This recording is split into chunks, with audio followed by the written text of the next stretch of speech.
माँ जी, आपने अपने लिए ये फीका कलर क्यों पसंद किया? आप कोई गहरा रंग ले लीजिए ना, आपके गोरे रंग पर खूब खिलेगा। रोली ने कहा तो उनको लगा कि वो उसका मजाक उड़ा रही है।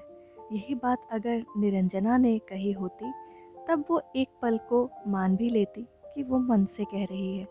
पर ये बात चूंकि रोली ने कही थी तो उनको लगा कि वो उन पर व्यंग कर रही है। इस बार दिवाली पर छोटी बहू रोली भी आई थी। वो स्वभाव की तेज थी। अभी पुष्पा जी दोनों बहुओं के साथ जब दिवाली की शॉपिंग करके घर लौटी तब उन्हें लग रहा था कि काश अपने लिए कोई गहरा रंग पसंद कर लेती, लेकिन संकोच से ले नहीं पाई थी कि लोग कहेंगे बूढ़ी घोड़ी लाल लगाम ना कहें। और जब उन्होंने सुना कि रोली ऐसा कह रही है तब वो थोड़ा कठोर स्वर में बोली, ये बढ़ती उम्र का तकाजा है, तभी सौम्य रंगों को प्रश्रय दे रही हूँ, वरना मैं चटक रंग पहना करती थी। तुम्हारी नई उम्र है, तुम नई नौतर हो, तुम लोग पहनो चटक रंग। और वैसे भी तुम दोनों से ज़्यादा काम तो होगा नहीं, मुझे ही आगे बढ़कर दिवाली का काम और सफाई करना और करवाना पड़ेगा। तो ऐसे में थक कर इतनी चूर हो जाऊंगी कि दिवाली की शाम अगर सारी लपेट लूं यही बहुत है। कटाक्ष करते हुए वो फिर बोली, तुम लोग थोड़े से काम का नाम सुनते ही थकावट से भर जाती हो, जबकि तुम्हारी उम्र में मैं और सारा काम चुटकियों में कर लिया करती थी। बोलते हुए पुष्पा जी ने कुछ ऐसे मुंह बनाया कि दोनों बहुओं को हंसी आ गई।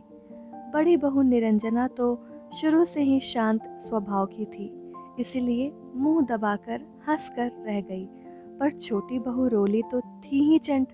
वो हंसते हुए बोली, माँ जी, काम तो हम भी बहुत सारा कर लेते हैं, और फिर आधुनिक उपकरणों के ने जब गृहिणियों का काम आसान कर दिया है तो हम पुराने तरीके क्यों अपनाएं? आप किचन और घर पर एकाधिकार जमाए बैठी हैं, हमें सिर्फ ऊपर का काम देती हैं। खुद से पूरा काम नहीं होता, लेकिन करेंगी और हमें सुनाएंगी ज़रूर। रोली सही कह रही थी। वो अक्सर पुराने उपकरणों से रसोई का काम चलाती थी। आज भी मिक्सर से ज़्यादा सिलबट्टे पर पीसे हुए मसाले के लिए जोर दिया करती थी। और दोनों बहुएं कहीं घर में उनकी सत्ता खत्म न कर दे, इसीलिए अधिकतर जिम्मेदारी उन्होंने खुद अपने सिर पर ले रखी थी।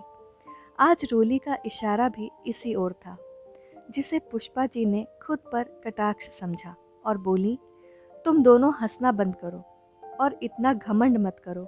शरीर है और स्वास्थ्य का कोई भरोसा नहीं है। आज कोई ठीक है तो कल बीमार हो सकता है। मैं आज बूढ़ी हो गई हूँ तो मेरा मजाक उड़ा रही हो? तुम लोगों को तो इंतज़ार रहता होगा कि कब बुढ़िया खिसके और हम घर पर राज करें। दोनों बहुओं में से कोई भी मेरी जगह नहीं ले सकती हो। सुनकर रोली छूटते ही बोल पड़ी, डरिए मत माँ जी, हमें आपकी जगह नहीं लेना है। हम आपकी बहुएं हैं और यही बने रहना चाहती हैं। अगर आप हमें बेटी मानकर आशीर्वाद दे सके तो अति उत्तम, वरना हम अपनी जगह खुश हैं। अब आपको हमसे इनसिक्योर होने की कोई ज़रूरत नहीं। पुष्पा जी इतना सुनते ही चुप हो गई।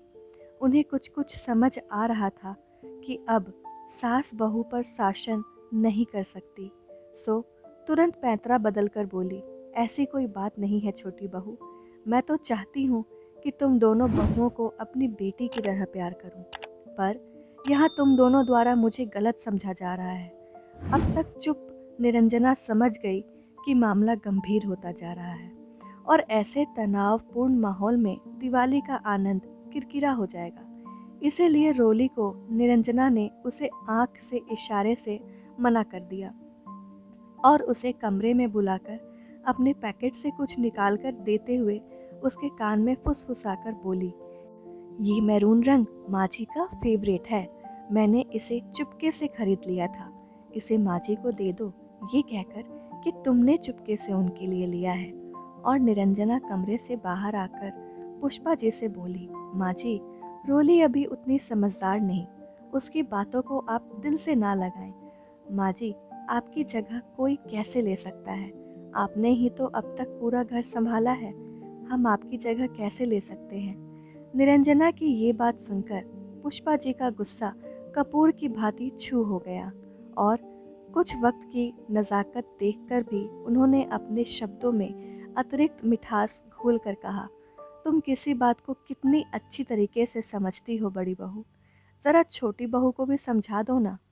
वो तो साथ रहती नहीं, सिर्फ तीज त्योहारों पर ही आती है।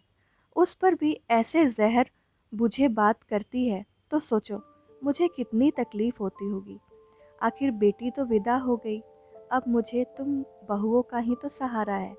अगले ही पल रोली कमरे से बाहर आकर पुष्पा जी के हाथ थाम कर बहुत ही आर्द्र स्वर में बोली, माँ जी, हम आपकी बात समझते हैं।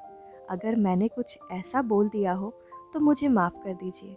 ये साड़ी मेरी तरफ से पहन कर देखिए, आज मैंने चुपके से ले लिया था। रोली के इतना कहते ही पुष्पा जी एकदम भावुक हो गई और उनके सिर पर हाथ फेर कर बोली, अरे वाह, ये रंग मुझे बहुत पसंद है।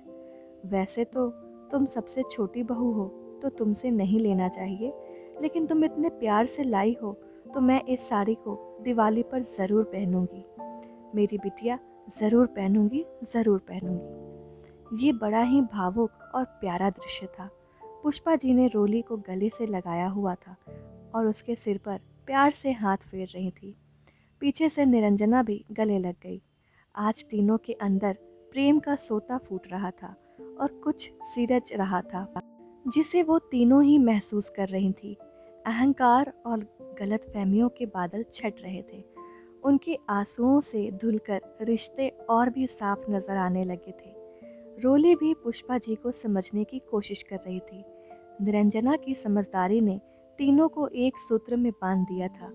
रोली समझ रही थी निरंजना ने जानबूझकर सास के साथ उसके रिश्ते को अच्छा बनाने के लिए वो साड़ी उसकी तरफ से दिलवाया था। इधर पुष्पा जी दोनों का प्यार पाकर गदगद थी। एक साथ दोनों बहुएं जमा होती थी तो उनको हमेशा डर लगता था कि कहीं दोनों मिलकर उनके खिलाफ ना हो जाए और इस वृद्धावस्था में उन्हें अपमान न सहना पड़े। इसीलिए वो कठोर रुख अपनाती थी। कई बार सास बहू के रिश्ते अहम के कारण आपस में टकराते हैं और अपने आप को श्रेष्ठ दिखाने के चक्कर में रिश्ते की स्वाभाविकता समाप्त कर देते हैं। कभी कभी सास बहू को इसीलिए पूरी तरह नहीं अपनाती कि कल को कहीं बहू सास का आधिपत्य ना कम कर दे, उनकी जगह ना ले ले। पर अगर सास बहू को बेटी की तरह माने और बहू भी सास को पर्याप्त मान सम्मान दे तो रिश्ता और भी बेहतर हो जाएगा। रिश्तों के परिप्रेक्ष्य में सिर्फ नज़रिए की होती है। साथ निभाने का जज्बा हो तो कोई भी रिश्ता आराम से निभाया जा सकता है। दोस्तों, आज की ये कहानी आप लोगों को कैसी लगी हमें कमेंट में ज़रूर बताना। कहानी अगर पसंद आई हो तो इस वीडियो को लाइक, शेयर और चैनल को अगर अब तक सब्सक्राइब नहीं किया है तो सब्सक्राइब करके बेल बटन ज़रूर दबा दें ताकि हमारे आने वाले वीडियो की नोटिफिकेशन सबसे पहले आपको मिले। इस वीडियो को पूरा देखने के लिए आपका बहुत बहुत धन्यवाद।